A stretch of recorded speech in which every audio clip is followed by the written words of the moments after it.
un video en el que dicen que si le das un huevo a un perro, él lo va a cuidar porque sabe que el huevo es frágil.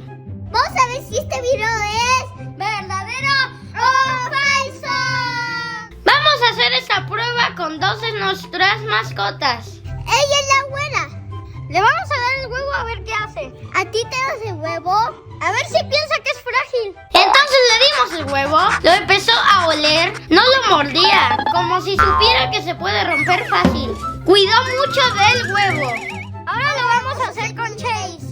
Entonces le dimos el huevo y también comenzó a olerlo. Después lo agarró con los dientes y se lo llevó. Pensamos que iba a esconderlo, pero solo quería hacer pipí. Como que no sabía qué hacer con el huevo, pero lo trató con mucho cuidado. Este video es verdadero. Dale like y suscríbanse. Nos vemos en el siguiente video.